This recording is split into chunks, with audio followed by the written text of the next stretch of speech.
What's going on, Phins fans? It is your boy Dillon, and I am here to do my preview video for the Miami Dolphins versus Dallas Cowboys. Obviously, it's a game played in Hard Rock Stadium. We are home. Obviously, 3 games left, 2 of which are at home, 1 on the road. That is next week against the Baltimore Ravens. This week, we have the Dallas Cowboys, and let's go ahead and just jump right into it. Obviously, the very first thing is we're going to start with the injury report. So real quick, Cameron Wolf had tweeted this out. And this is what I like to try and make sure I always have is the full final injury report with designation. So real quick, Tyreek Hill among 7 Dolphins players questionable versus Cowboys. Holland, Howard 2, Achane, Armstead good to go. Cowboys, Tyron Smith is doubtful. Jonathan Hankins out. We already knew that. And Zach Martin, questionable. Obviously, we see that. We'll get to that. For us, Robert Hunt is still out, unfortunately. But, it is what it is. We obviously, there's really nothing we can do about it. And I think at this point of the season, I think McDaniel is in that mode where if they're out, it's because they're too hurt to play. If they're in, they're ready to go. Now, and I said this last week about some of these guys, that I thought they would play, like Hill, and then he didn't. I'm going to say the same thing this time, although I do think it's certainly more likely this week, and all reports and all indications is that he will play. But anyway, Rob Hunt's out, and then our questionables are Elijah Campbell, Hill, Holland, Howard, Jackson, Ogba, let's see, Cam Smith are the questionables. Okay, now I would expect Campbell, Hill, Howard, Jackson should be good to go. All these guys, Holland, I don't know, maybe not. I'm hearing that he's still kind of up in the air. I would like to think he's gonna play, but everybody else should be good to go. Including Deshaun Elliott. So I would expect in our secondary, we should have, paired up with Ramsey, we should have Howard out there. We should have Deshaun Elliott out there. Hopefully we'll have Holland, and then our defense will basically be complete again. Obviously minus Baker, who should come back in a week or two. And then obviously Phillips, who's out for the season, but that's a season thing, so it is what it is. Everybody else is no designation, which obviously means they are good to go. So that is, let's see, Achane, Armstead, Eichenberg, Kohu, Smythe, Cotton, Elliott, Mostert, and Van Ginkel. Now, Mostert, his DMPs, we were told that was just extra rest, so nothing to worry about there. But yeah, everybody is basically good to go. I know, obviously, this is a lengthy injury report. And that's always, a bit of a concern, especially this late in the season. But really, at the end of the day, the fact of the matter is that at this point in the season, this late in the season, everybody's banged up, everybody's beat up, and everybody's dealing with something, right? So, now you would hope and like to think that maybe over the next couple weeks, some of these names would just fall off, especially these players that were, full participants and with no game status designation, right? Hopefully, next week, our injury report will be a little bit shorter overall, so that way it'll be less guys to worry about overall, right? Because that's really what this is. This is just determining how much of a worry, each of these players is as far as their availability and so on and so forth, right? So, hopefully that will be the case, but we'll obviously just have to wait and see. Overall, though, I think we're in a pretty good place, especially relative to the rest of the league and everything. So, let's take a look at Dallas. Now, their injury report is shorter. However, when you look at Jonathan Hankins, that is huge. And that is, he was out last game against the Bills, and that's one of the big reasons why the Bills were able to run on them the way that they did, and I like our chances of being able to do the same. Our run game is a little bit different, sure, but here's the thing, though. Our run game doesn't lack physicality as much as people think it does, especially because Chris Brooks is back. We have Jeff Wilson as well, who's a slightly bigger back as well compared to Devon Achane. But even Mostert's shown some real physicality this season as well. So, I actually really like our chances in that regard. We'll get to the matchups and stuff in a minute, but that is huge. Hankins being out is huge. Also, tackle Tyron Smith he didn't practice all week and he's doubtful. Here's the thing. Doubtful is a designation that generally means probably not going. It's not quite out, obviously, and it's not quite questionable, obviously, so it's an in-between, but doubtful generally means doubtful. Doubtful. He's doubtful to play. It's not very likely. So that is also fucking huge, because then that allows our guys, Chubb and Ginkle and whoever it is, Melvin Ingram or Agba or whoever it is, to get in there, man. And their offensive line, while it is generally very good, are dealing with some pretty key issues with injuries. Now, Zach Martin is questionable, and it looks like he's going to play, but he's obviously not going to be 100%. So there will be opportunities for this Dolphins pass rush, and I think that will be huge and a big key to this game as well. But, their questionables are Malik Hooker. That's a big name, at safety for them. Viliami Fehoko, I have no idea who he is. I'm just going to, throw that out there.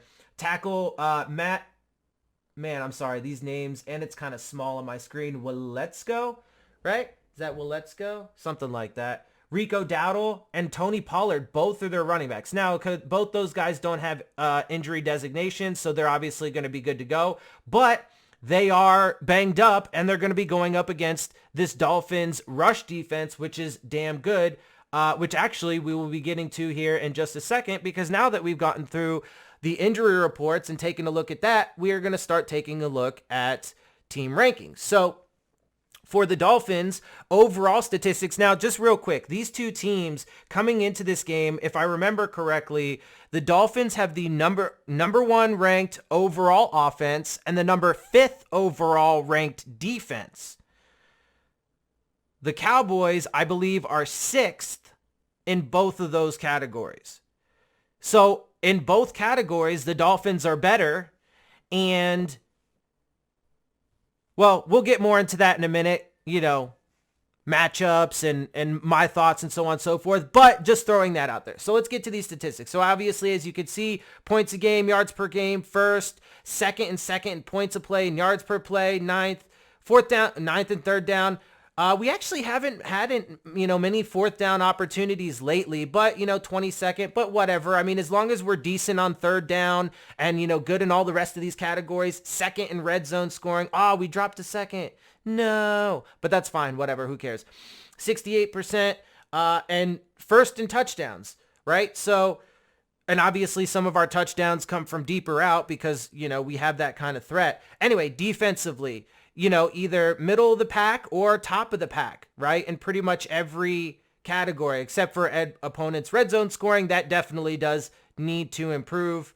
That's interesting. I didn't think it was actually that low. But anyway, not really a big deal. I mean, it could be a big deal, but I think, I think we'll be fine. I mean, it's just weird because it doesn't look like it's been that big of a deal, but whatever. I mean, we're 10-4 and I think we're heading in the right direction. Anyway, rushing statistics, 10th, first in yards per rush. We're first in rushing touchdowns per game, right? Even though we're 12th in rushes per game and we're 4th in yards. So obviously we have a good rushing attack. We have a good rushing defense, as I mentioned, all top 10 except for touchdowns per game. But that's, middle of the pack and I think rising. Passing statistics, top of the league or middle of the pack in pretty much every category except pass play percentage, which is interesting. But that just means that even with a low pass play percentage, we're still top of the league in completion percentage and yards per pass, which is fine.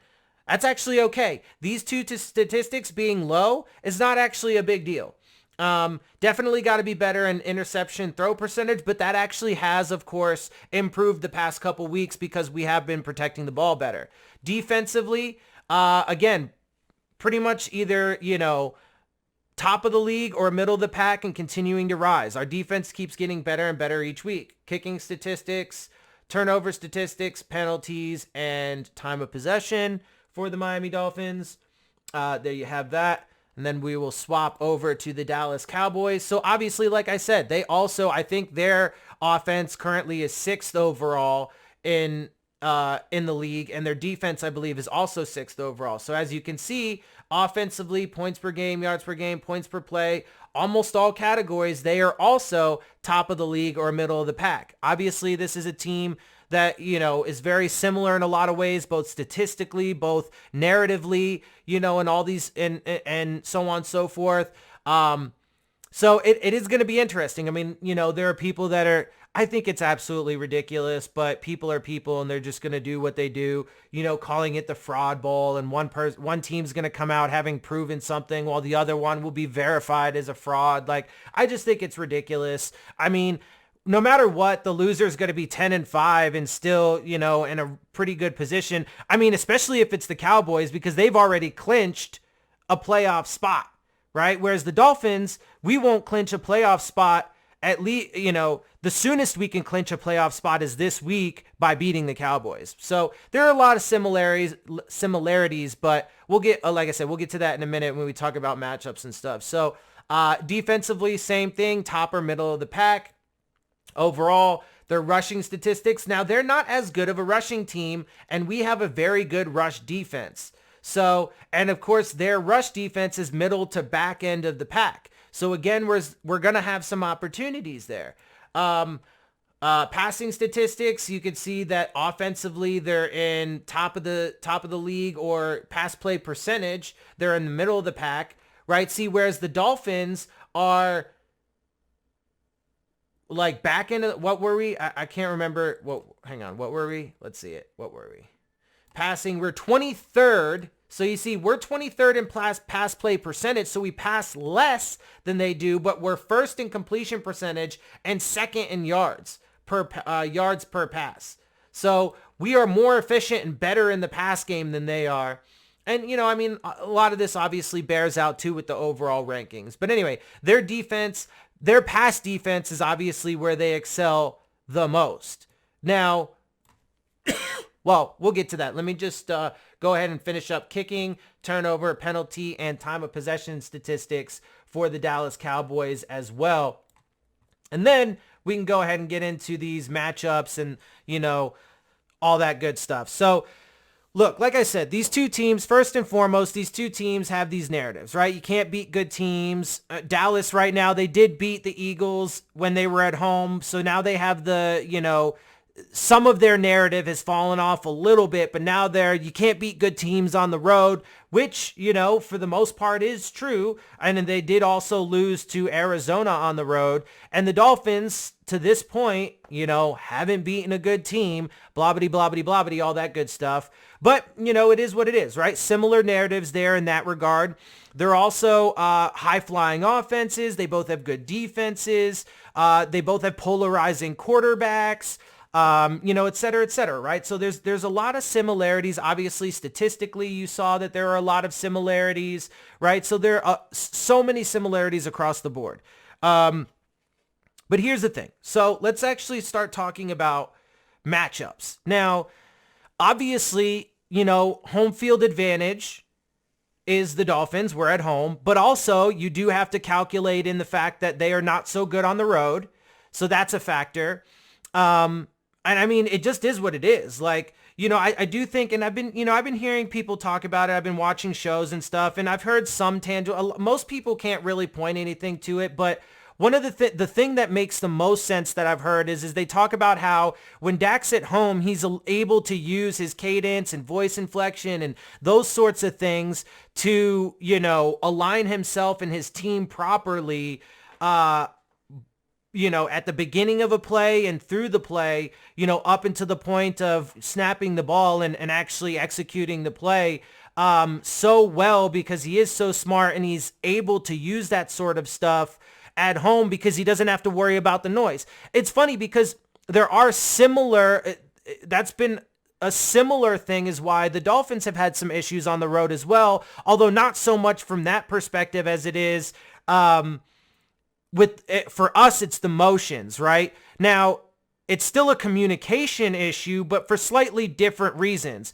Dak is trying to, mess with the defense, identify the defense, and then align his team properly so that way he can have the right play in place. Whereas with the Dolphins, it's more about executing a motion properly and on time, because everything is timing with this offense, right? So, and like Tyreek, when you see him do that squat and then those like fast motions, like right at the snap of the ball, basically, that has to be perfectly timed and executed, and he has to hear that, right?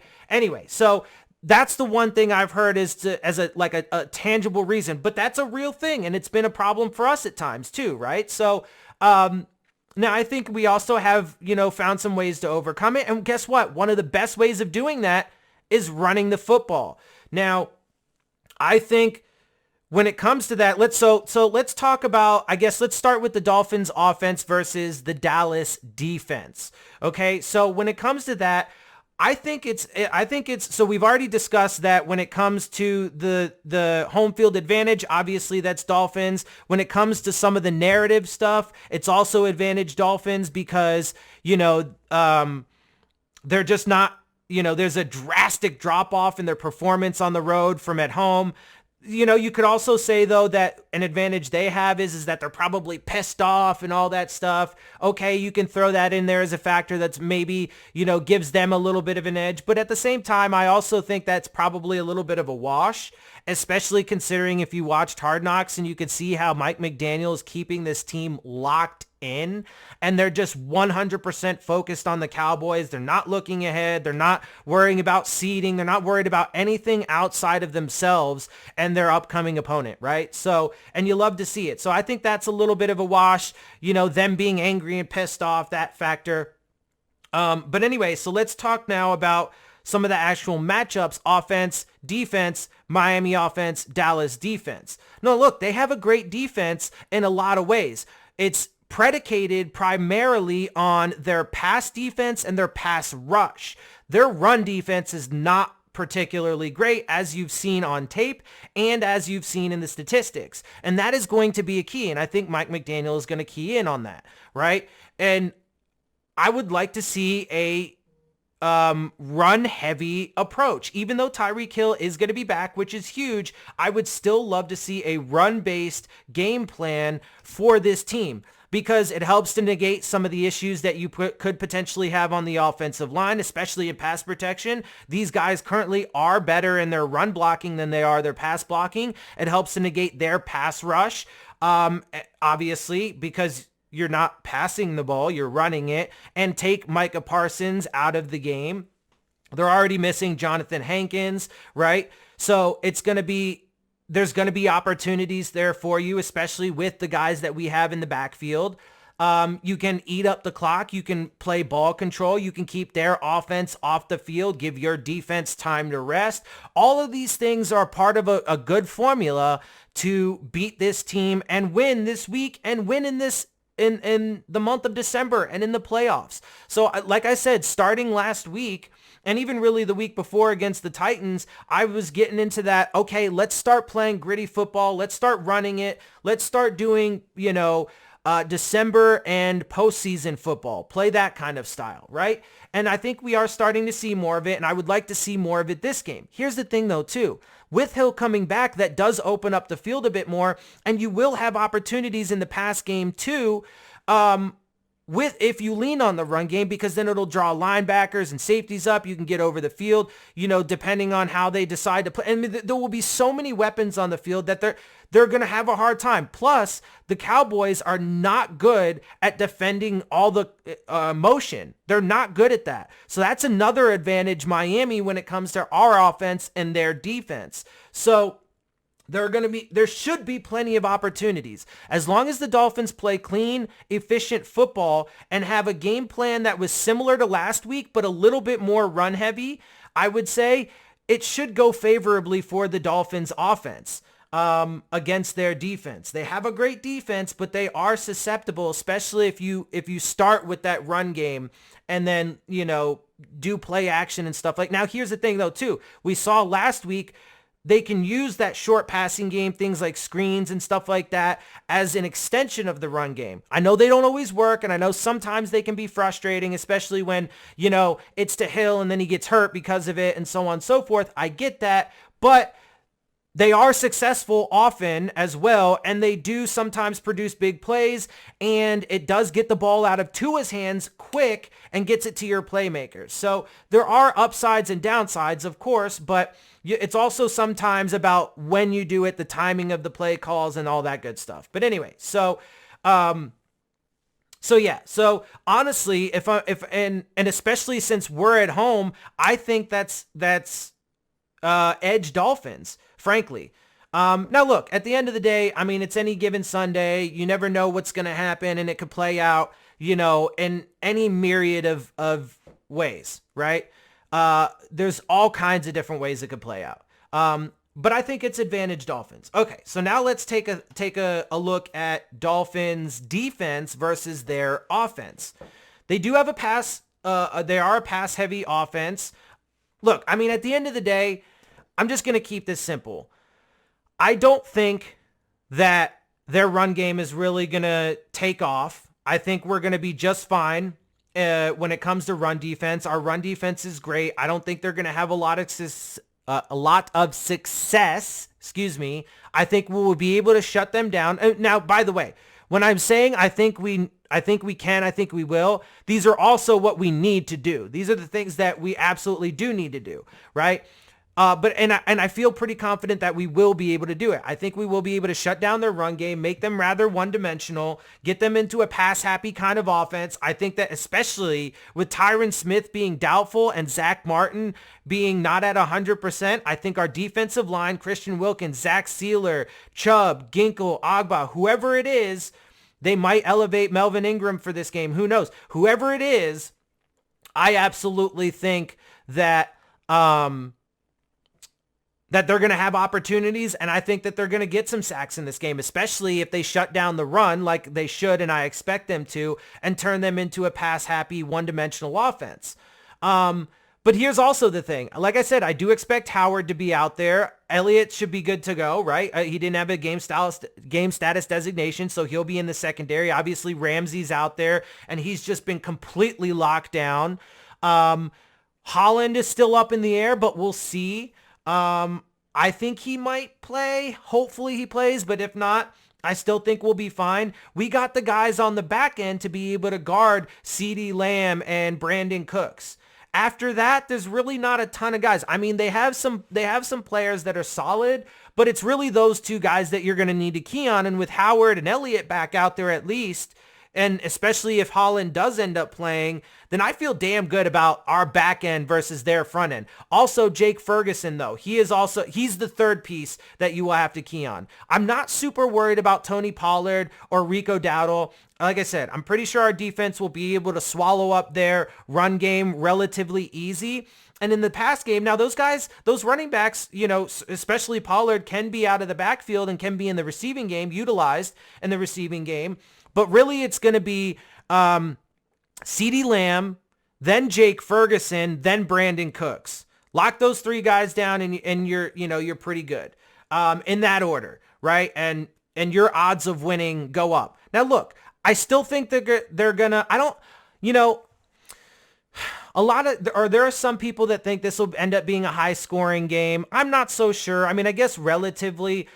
So my score prediction is, what did I say? I said it was going to be 31-24 Miami. So, that's 55 points. I guess that's a relatively high scoring game, a mid to high scoring game when you think about overall points. I'm not sure what the over under is, but so, if that ends up being the score, then I guess that's a handful of points. I think both teams will score. I think both defenses will probably make some plays, right? I think it'll be a bit of a fight. I think it'll be a dog match.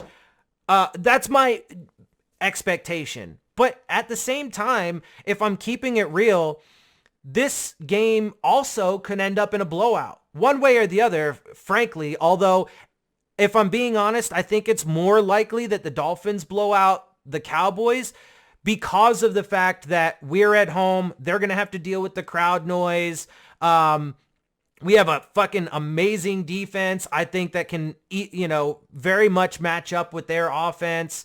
So many things just feel like, are going to be in the Dolphins' favor. Now, look, I mean, some fans might look at that and be like, well, that scares me because, anytime in the past when we felt like things are in our favor, that's when things go horribly wrong. And I get that, and that's not untrue, over the past couple decades, but I don't think it's going to be like that. And obviously I hope it's not going to be like that. Like I said, my score prediction is 31-24. I think this is a good matchup overall for the Dolphins. I think we will have the edge in this game pretty much on both sides of the ball and throughout. And I think even if it does end up being a relatively close score like that, I think the feel of the game could be,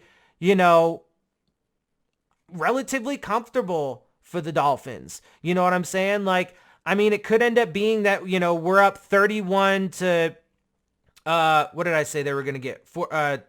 Maybe we're up 31 to 14, late in the game, and then they score a touchdown and make it 31-21 to cut the lead to 10 points. And then, maybe with like 5 minutes left to go in the game, the Dolphins end up having to punt, but then the Dolphins defense only holds them to a field goal, and then they get the ball back and either kneel it to win or, get a first down and win or whatever, and then kneel it, right? Something along those lines. So relatively comfortable for the Dolphins throughout the entire game, and feel like they're relatively in control.